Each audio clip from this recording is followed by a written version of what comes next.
आदा नमस्कार, मैं सदर सैफी और आप देख रहे हैं हमारा खास बुलेटिन। संयुक्त किसान मोर्चे के दोनों ग्रुप में फूट पड़ गई है।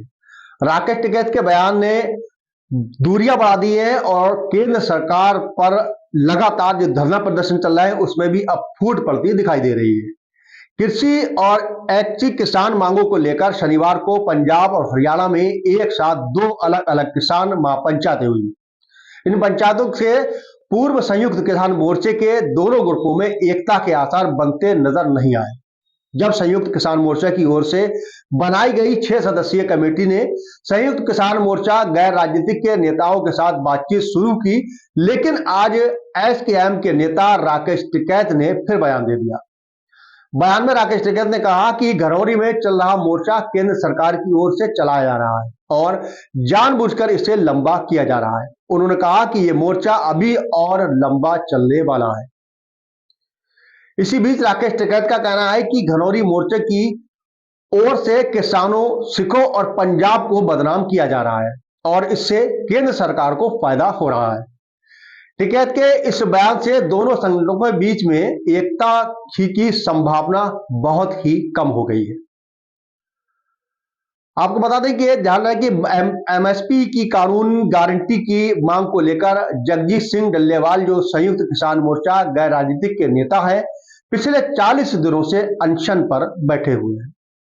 आज उनके समर्थन में संयुक्त किसान मोर्चा गैर राजनीतिक ने एक किसान महापंचायत का आयोजन किया था, लेकिन उनके समांतर ही संयुक्त किसान मोर्चा राजनीतिक ने भी हरियाणा के दोहाड़ा में एक पंचायत आयोजन कर दिया और दोनों पंचायतों के जो सदस्य थे उनके बीच में दिलचस्प बात भी हुई।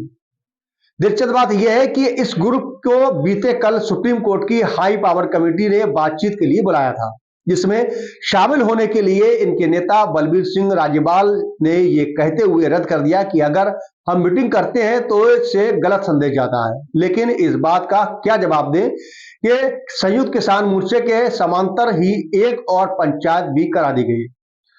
इसी बीच में किसान नेता राकेश टिकैत ने कहा कि 3 कृषि कानूनों को लेकर दिल्ली में मोर्चा तोड़ने की संयुक्त किसान मोर्चा गैर राजनीतिक द्वारा की गई है। उन्होंने कहा कि वह और अन्य नेता डल्लेवाल से मिले थे और चाहते थे कि सभी एक साथ आए, लेकिन डल्लेवाल के साथी एकता नहीं चाहते हैं।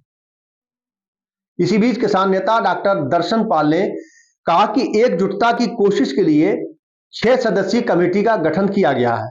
इस समिति ने सरवन सिंह पंडेर और अन्य सहयोगियों के साथ पटियाला में एक बैठक की, लेकिन डल्लेवाल का कोई भी सहयोगी बैठक में शामिल नहीं हुआ और ना ही इसमें कोई उनका सहयोग रहा है। वहीं जगजीत सिंह डल्लेवाल के सहयोगी सुरजीत फूल ने टिकैत को जवाब देते हुए कहा कि जिन लोगों ने कभी मोर्चा नहीं लगाया वे कभी ऐसी बातें कर रहे हैं। फूल ने कहा कि वे 1 साल से संघर्ष कर रहे हैं और अब एक बड़ा किसान नेता किसानों के बारे में ऐसी बातें बोल रहा है।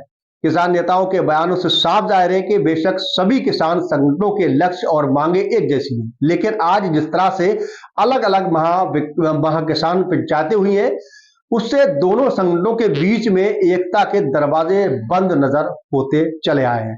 इसी बीच में राकेश टिकैत जो किसान नेता हैं, उनके बयान से दोनों गुटों में काफी दरार पड़ गई है और लगता है ये दरार अब काफी लंबी चलेगी, क्योंकि कुछ किसान अभी भी दिल्ली बॉर्डर पर जमे हुए हैं।